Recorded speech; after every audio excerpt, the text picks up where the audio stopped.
Yeah. Get through the walkthrough. Today, this webinar is going to highlight the importance of auditing your monthly revenue controls, namely your access devices and your monthly parking permits. This morning is a true team effort.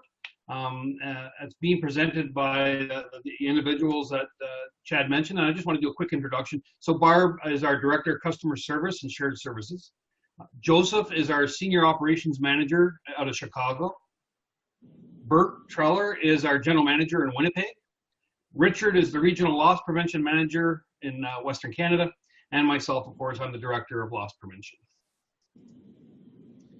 On the agenda this morning, I'm going to kick things off and sort of review our 2017, the year-end metrics related specifically to monthly parking. And I'm going to ask you to keep those numbers in mind as we go through them, today's presentation, so that you have an understanding what's really on the line in your region and in your branch. Similar to my previous webinar, I'll have a scenario so that you can understand and get a picture of the true cost of loss. It's going to help demonstrate the financial value of auditing, but that's where the similarity ends between the two presentations. This is not an overview of loss prevention. This webinar is going to be a practical tutorial on how to improve your revenue controls. We're really going to get into the weeds on this one.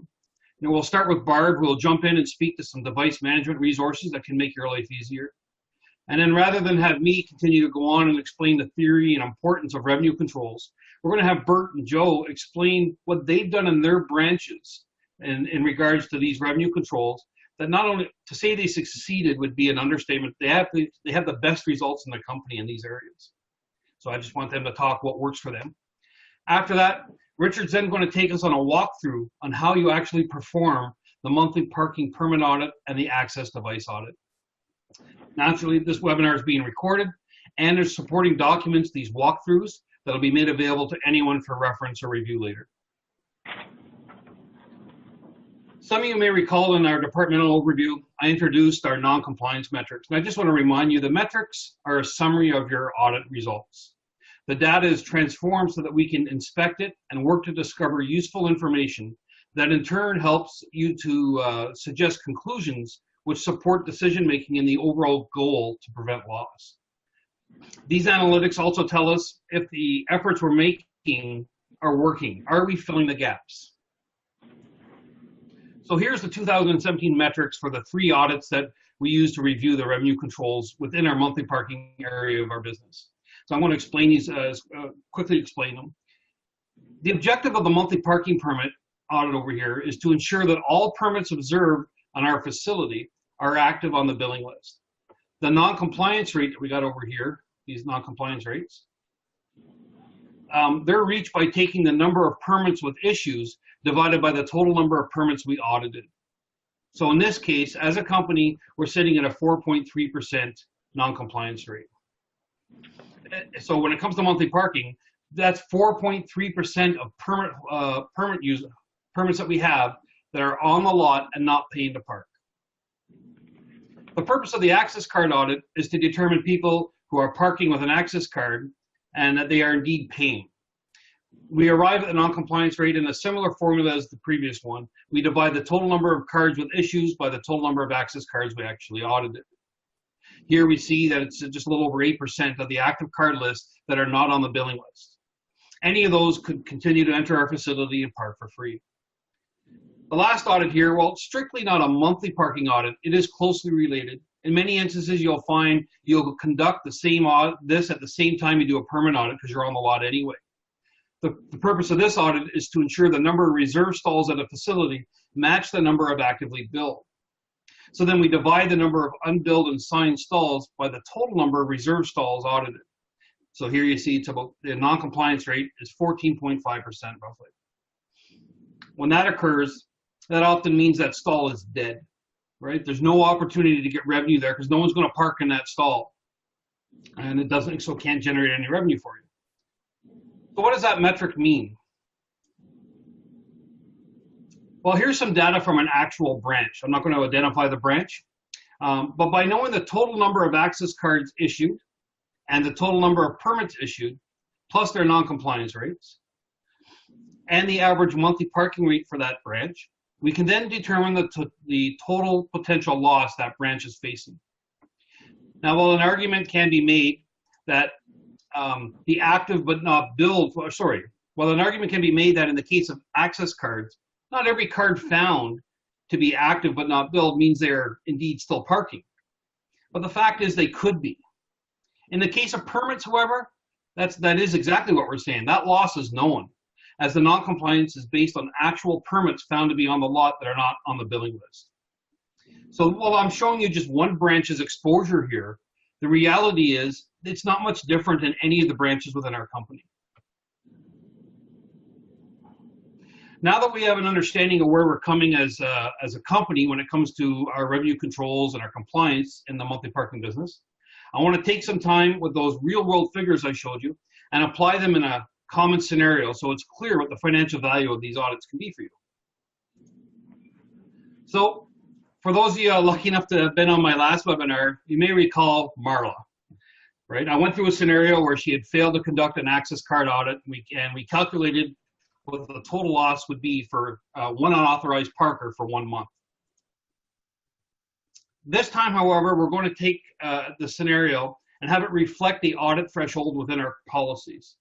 The access device audit is set to occur on a quarterly basis. So now in this scenario, Marla doesn't perform her access device audit and lets it slide for 3 months and only conducts it the next time the schedule cycles through. So here's what you need to know to understand the total loss.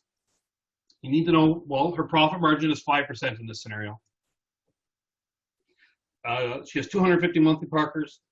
It's $150 a month at her facility, and there is a waiting list. If the question, so, you know, as a result, one monthly parker who had canceled his billing, he's going to continue to park there for 3 months. So the question is, what is the true cost of loss? How many more or additional monthly parkers would Marla need to find to make up for that loss of 3 months of revenue with a 5% profit margin? Well, you need 63 monthly parkers. You know, that's an eye opener. So some may wonder, why 63? That's got to be too much. All right, so I'm just going to go through quickly with the math for you, and it's similar to the last scenario. It's important to understand that you have to cover that $150 loss every month, the $450, and you only have your 5% profit margin to do that with, right? Then you also add in the $450 in revenue that the replacement monthly parker would have brought in from the waiting list. So keep in mind, this scenario has the audit occurring at the very next quarter, but what if it doesn't, right? That's what I really want you to think about here. What if the audit just doesn't occur, or if it's next year, right? If that happens, when loss prevention goes to a location, we'll see that an audit hasn't occurred in a year or more than a year. And then it can be, you know, the potential loss is, you know, is very significant. What I'm trying to get across to everyone here is that the loss costs much more than we might think. There's a financial impact from the theft and fraud. Contracts have been canceled as a result of loss. We've all seen companies have their name and brand dragged through the mud when a major loss occurs in one of the facilities. Competitors who have not had that leverage now can get their foot in the door with the client's office. And then, of course, if you're trying to keep that business, you often have to reduce your price. And I just want to speak to this for a minute. This is going on now. There's an individual on LinkedIn. He has his own parking consultant company. And so how he's driving his business right now is he goes on to lots, in-park lots, of competitors' lots, and he likes to take pictures of you know, problems. He'll do a ticket audit or look at the tickets on the dash, a spot audit, and then he posts the issue up on LinkedIn and highlights the financial cost on that. You know, and I see that on LinkedIn almost on a weekly basis.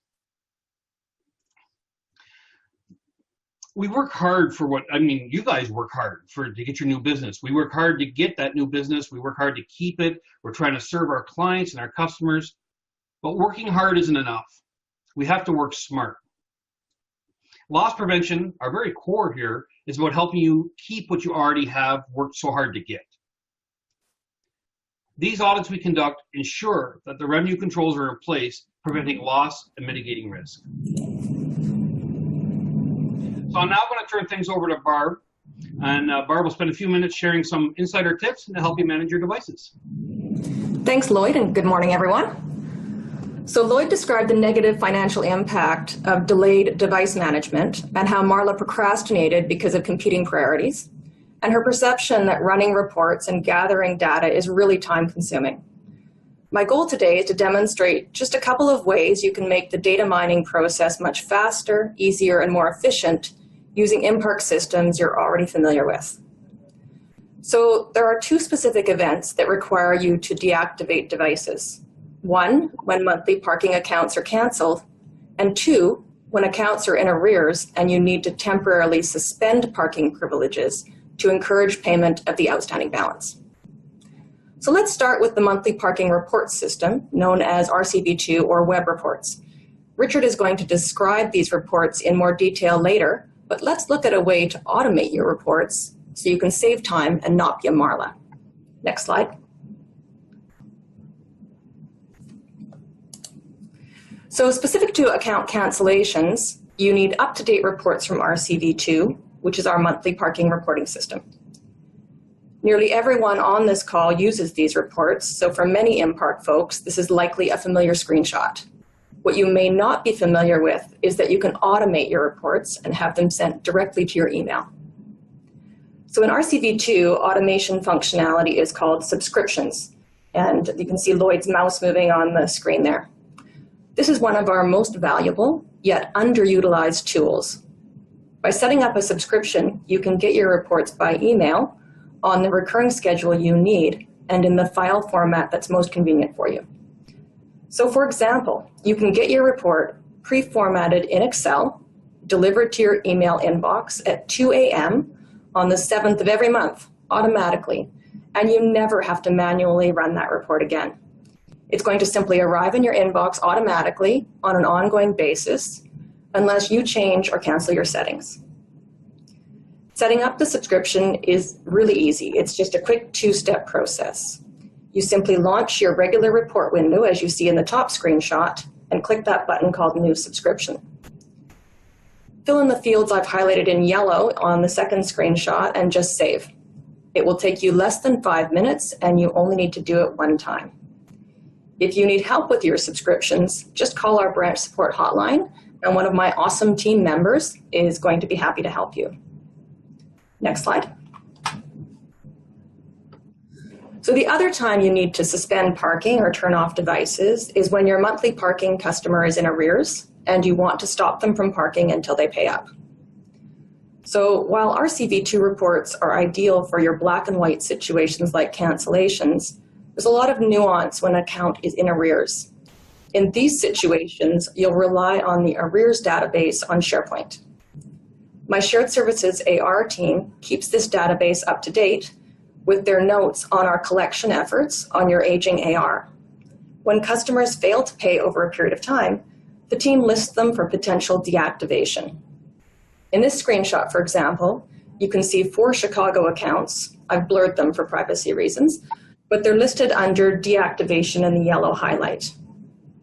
Because SharePoint is web-based, the local branch can view SharePoint anytime and make final decisions about whether to temporarily turn off a card, speak to the tenant or landlord directly, or perhaps provide my AR team with specific instructions on how you'd like that account handled.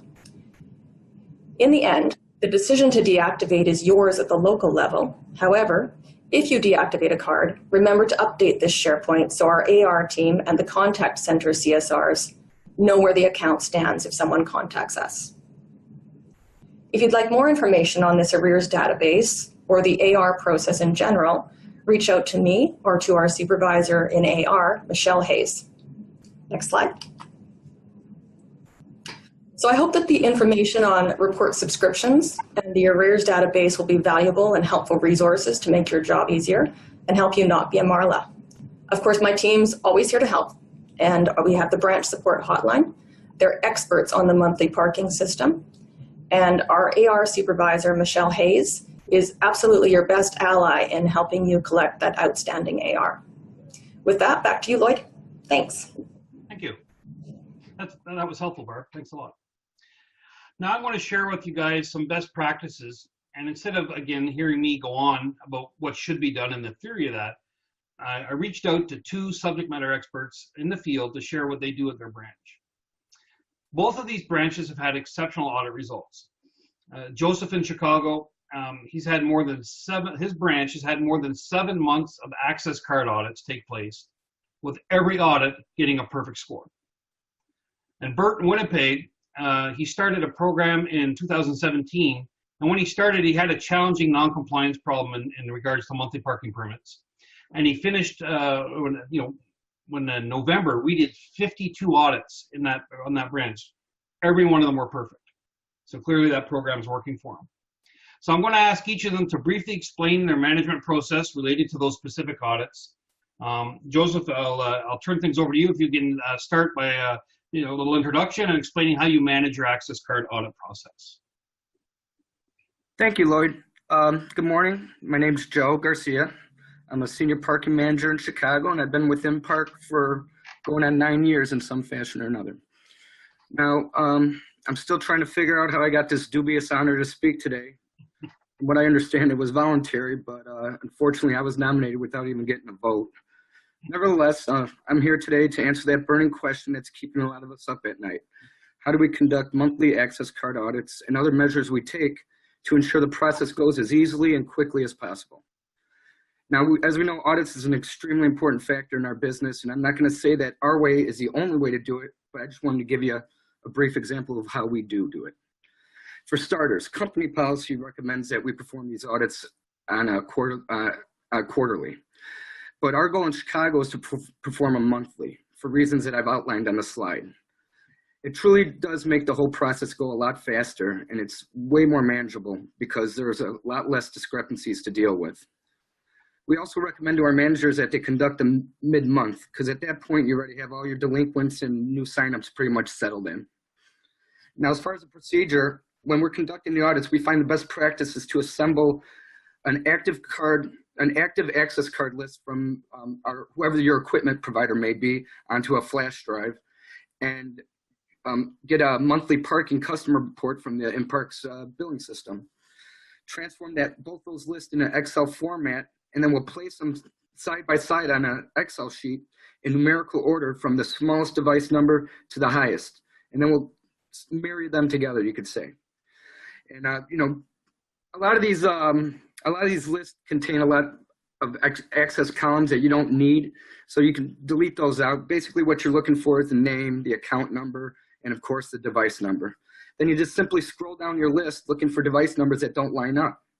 When we find one, we investigate the reason for it, and then we correct it. I find the best practice is to copy and paste any errors you find on whatever column they may be, and then put them on a separate tab.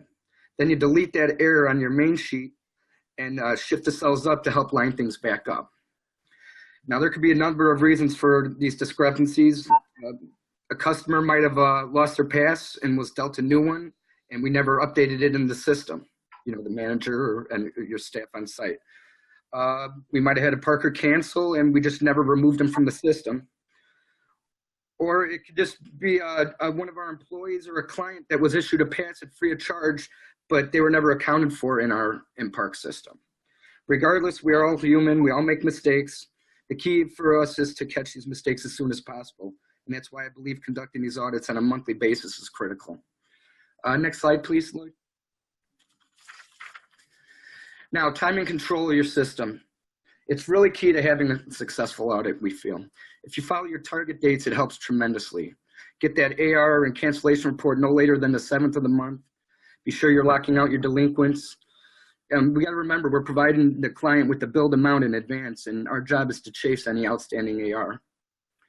We also have to be really diligent about removing canceled parkers. People will pass off devices to others if they're leaving a job, moving, or whatever the case may be, and they'll test us just to see if we're on top of our game. Now, I've heard some horror stories of parkers getting months of free parking simply because they were never removed from the system. Thankfully, it wasn't in our company, but it has happened. So in addition to removing canceled parkers, we also have to be sure that we're assigning devices to new customers in our core system, or else those discrepancies will show up on the audit as well. Next slide, please. Finally, there's communication. First, you got to communicate with the parker. When you sign them up, you got to let them know the terms and conditions. You got to let them know when payments are due. You got to let them know of our cancellation policies. It's vital. And a lot of people will come back and say, oh, I wasn't aware of this. But if we give them the heads up in advance, we're covering ourselves. Now, also, you have communication with your staff and with the call center, who, by the way, I'd be remiss if I didn't acknowledge how awesome the call center is. A good portion of our locations are not staffed for the full 24 hours a day, and the call center becomes our front line. And they have no idea why a particular customer may be locked out unless they're notified. When that customer hits the assistance button, it would be helpful for the CSR on duty to have some sort of background and know what's going on. So, let them know. Let them know why they're locked out, whether it's due to a non-payment, whether their credit card rejected, whatever the case may be. In addition, be sure your staff is aware as well. Have a list up in the office that they can refer to, and be sure that you're updating them often. I feel if we follow these practices, it will prevent a lot of people from slipping through the cracks and ultimately assist us in performing an effective and positive access card audit. Thank you very much for your time. Back to you, Lloyd. All right, thank you, Joseph. So I just want the team in Chicago has made tremendous improvements in the non-compliance rates when it comes to access card audits. In January of 2017, their non-compliance rate was almost 51%. And by the end of the year, they had ratcheted that down to 4.5%. And as I said, from April onward, every audit was perfect. Clearly, the system they're adopting here is working for them. So I just want to congratulate everyone in Chicago for a job well done. Now I'm going to turn things over to Bert. He can introduce himself and explain the process he's using to reduce the risk related to monthly parking permits. I guess taking myself off of mute would probably help. Yes, I'm Bert Treller. I'm the GM for Winnipeg. Been with the organization closing in on 25 years. I guess with all great plans, this one was really started out of frustration on a number of fronts on the lack of completion and compliance of our DECL audits. And as has been mentioned previously, when it comes to DECL, monthly parkers and DECLs and DECL audits, if you're not doing those DECL audits and you've lost a parker who maybe is in violation or shouldn't be there, you never get that revenue back because they're sitting there taking up a stall. And so part of our problem originated with a lot of the challenges and a lot of excuses on why DECL audits weren't being done, and also a lack of awareness of what the consequences of not getting those DECL audits done. When going through the challenges, and there were plenty, we used to run our DECL audit through our patrol department, and there was a number of challenges, a lot of excuses that used to come up on why they weren't getting done. They were too time consuming, patrollers never felt they got paid for DECL audits, cutting into their commissions.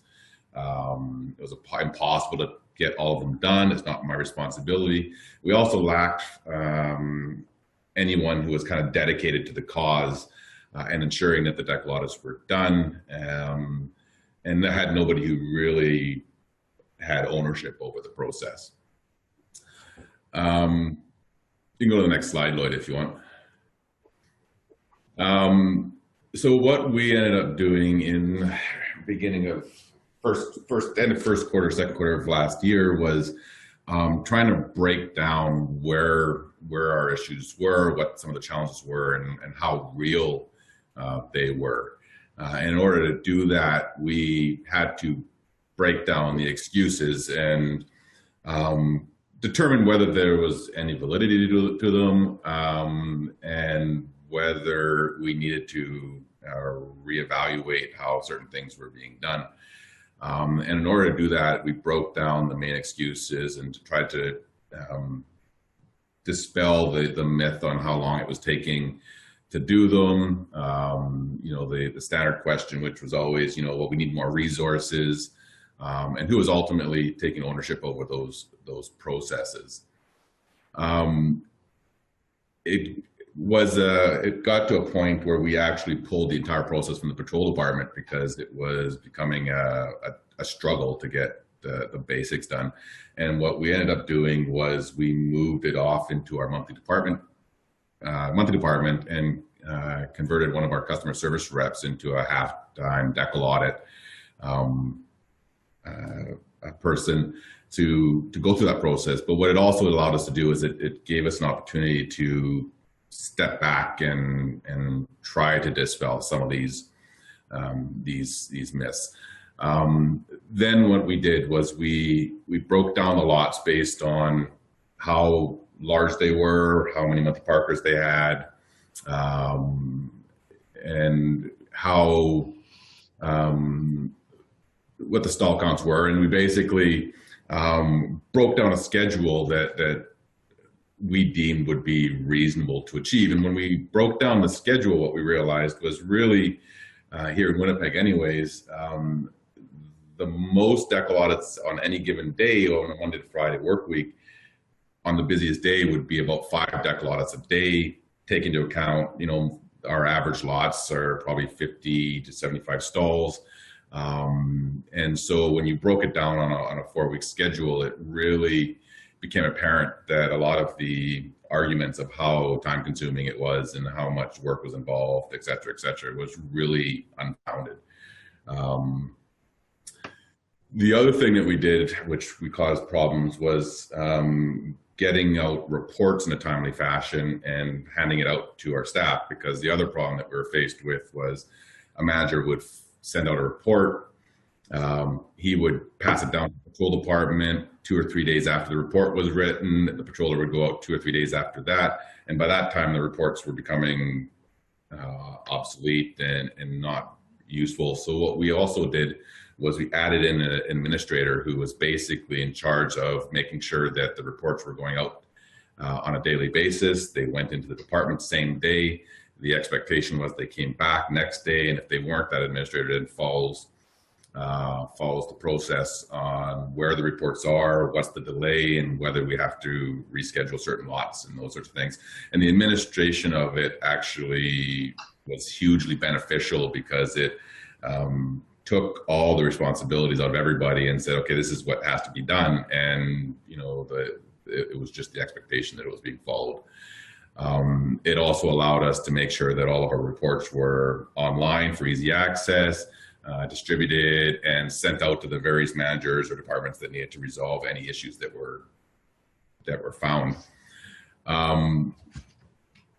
Then once that process was working, we actually had an opportunity to send everything back to the patrol department and have them work with the new process.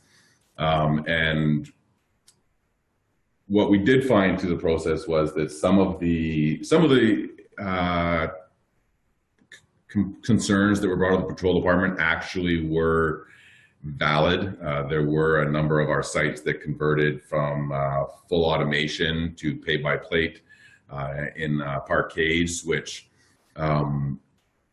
were, you know, half-day jobs that were very challenging. And so what we ended up doing was we pulled those sites off of the schedule for the patrol department and dedicated it to our parking managers. And so our parking managers are now responsible for doing DECL audits on parkades, while the patrol department is running the DECL audit program for all the surface lots. And that's essentially our current practice as it relates to DECL audits in Winnipeg branch. That's just your schedule there? Oh, sorry. Yeah, and that's the schedule that I just put in there to show what it actually looks like when you break down actually break down the day-by-day process. And when you look at it, it's really you know, not a lot when you break it down on a day-by-day basis, and it hasn't been overly strenuous on the departments once it was broken down there. What typically happened is that everybody pushed back the DECL audits until a certain day, and then were complaining that they had 15, 20 audits to do in the last week of the month. And it was like, well, yeah, if you're going to push everything back, that's what happens. So that allowed us to make sure that it was running efficiently and that it was easily to attain. Thank you, Bert. So here too, Winnipeg's done a tremendous job improving their compliance rates. Bert had a significant challenge on his hands trying to get his revenue controls in place when it came to his permits. And like I said, we did 52 audits in November when we focused on monthly parking, and every one of them came up perfect, to the point where I actually went in and checked the results, because it just didn't seem who gets that many perfect audits, and they just knocked it out of the park. So way to go, guys. Okay, we're going to get into the nitty gritty here. Richard's going to take you through it's going to be a quick walkthrough. You will see documents attached to the presentation that have the walkthroughs on them, so you can take them at a more leisurely pace to review. It's just in the interest of time. There's no way you could go through each one really methodically or slowly. But before we do that, in full transparency, I got to give credit where credit is due. You're going to see some walkthroughs here that are going to look very familiar to one individual that works for the company. Her name is Perry out of Virginia. Perry works on Tim's Hoppenrath's team, and she created a walkthrough that, frankly, we just copied. So, we thank you, Perry, for working on this. So, over to you, Richard. Good morning, everyone. My name is Richard. So I'm the Loss Prevention Regional Manager for Western Canada. Been with the company for just a bit over 10 years now. With that intro, I guess we'll go over a brief overview of the permits and access card audits. And as Lloyd mentioned, at the end of the webinar, we'll be distributing a more thorough tutorial. So with that said, we'll get started with the permit audit. So for both the permits and the access card audit, pulling the billing information is very similar. We'll be using RCV2, and from there, when we launch it, we'll select the web tab on the left-hand side.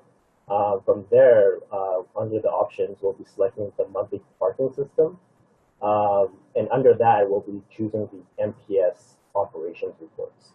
Once that pops up, you'll see a bunch of reports listed on the right-hand side. And the one that we'll want to look at is the monthly parking access device detail report. Next slide.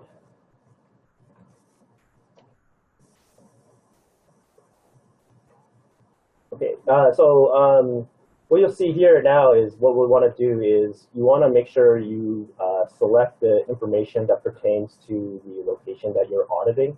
That would be the operating company, the branch, and the lot. What you want to keep in mind is, since we're doing the permit audits, the device type we'll be selecting is permits. One important thing is the inventory status should be set to assigned and issued. This is important because the report generated will give us the data that we need to complete the audit, and will kind of filter out the miscellaneous data out, and also allows the report to load a lot quicker. Ultimately, and then at the very end here, we'll select the format, which will be Excel, and then we will export it. Next slide. When we pull the data, you open up the Excel file that prompts you. What happens now is we need to enable auto filter, and to do that, we'll just we'll click the toolbar on the top where it says click data, and then we'll select filter, and then auto filter. Next slide. So once we have auto filter enabled, what we want to do is we want to filter out the data under device status, and from there we'll click under device status, and what we want to select is just the active devices. So the end report will give us only the information needed to complete the audit. Next slide. In order to conduct the audit, so what we need to do is we need to print this spreadsheet. And what you'll do is you'll bring this spreadsheet out and physically go on site and cross-check all the devices listed under column B to what you see on site. In order for this to fit on one page, you might need to adjust the column widths, or maybe delete some of these columns that you don't really need, such as deposit amount or forfeit. So that way it kind of just fits on one page. It's easier to carry with you. And also you want to keep in mind is when you're going on site, you want to make sure you're checking off the permit that you're reviewing or making a note of it. This will help you identify any duplicated or copied decals that are being used on the lot at the same time. Also, as you're going around, any device not found on the spreadsheet is considered invalid. So that could be terminated or a replaced decal. That's because we already filtered out the report to only display the active decals only. It's also a good idea just to take a picture of the vehicle and write down the license plate, just in case you need it for future reference. And the last step is pretty important, is that we typically will cross-check all our findings in MPS Core, just to double check that our findings are legitimate. Sometimes there's a delay when from the data that's in Core, which is always updated before it gets reflected in RCV2. Next slide. So next one, we'll just walk through the access card audit. Pulling the billing information is very similar to the permit audit. So what we'll do is the same thing, launch RCV2, we'll click the web tab, select the same thing, the monthly parking access device detail report. Next slide. As before, you want to make sure that you select the information that pertains to the location you're auditing. The only one thing to keep in mind is for access cards to make sure you're selecting access cards under device type.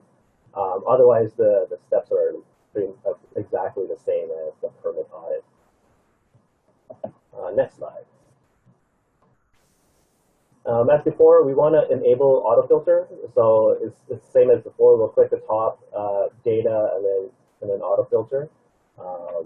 Next slide.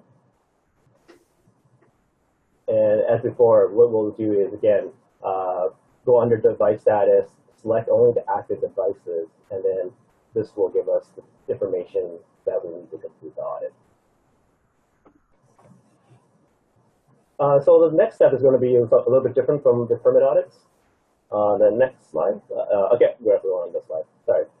So what we'll do is we need to highlight all the entries under device number. Once that is completed, you'll see an exclamation mark that pops up, and you want to convert this to number. This step is important as it allows the data to work with the access card reconciliation tool we'll be using shortly. Sometimes that process takes a while, and so don't panic if your screen starts flashing. Just give it some time. Once that's completed, what we'll do is we'll copy all the data from that column to our access reconciliation tool. So that's the next slide.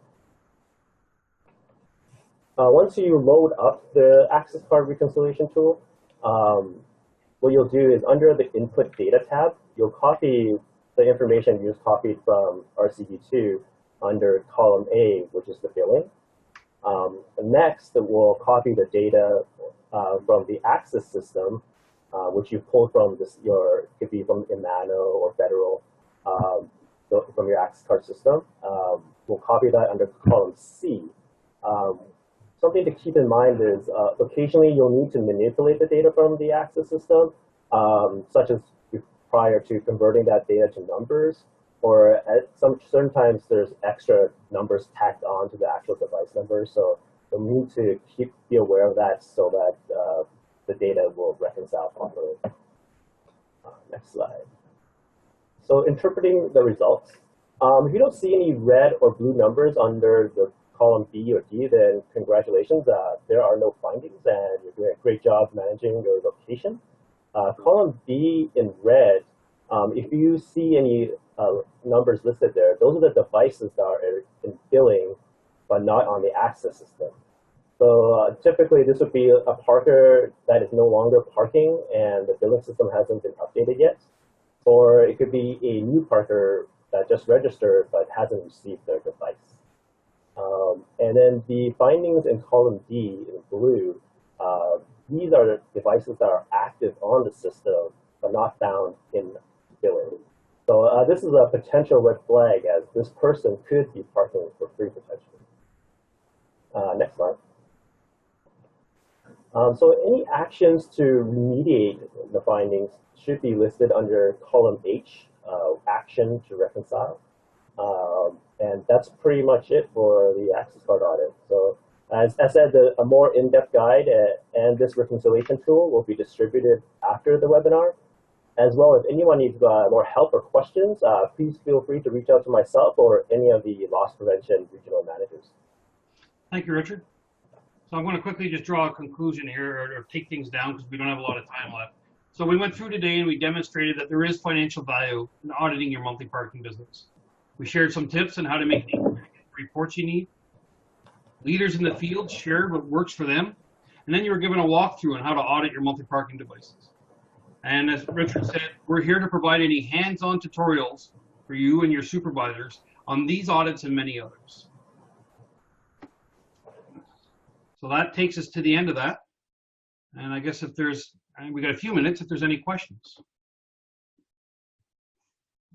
All right, we have one question so far, Lloyd, from Catherine Beatty. She's asking, I think it's important to mention that even if your billing program is merged or integrated with your card access system, monthly card audits still need to be completed. Sometimes there are programming issues that go unnoticed, which can result in non-compliance. I guess more of a statement than a question there. Yeah, it's a good point. Thanks for bringing that up, Kathy. The audit still has to take place. Great. And then we have another come in. Out of all the non-compliance, what is the spread on human error and people knowing to park without paying? Okay, I'm not really sure what I'm being asked here. I'm trying to, what is the, we don't, when we see a finding, we don't necessarily know the root of like why it's a certain way. We just know that the access card is not on the billing list or not on the system, or the decal's still on the lot. So I'm not really, we just know that the finding's there. Right.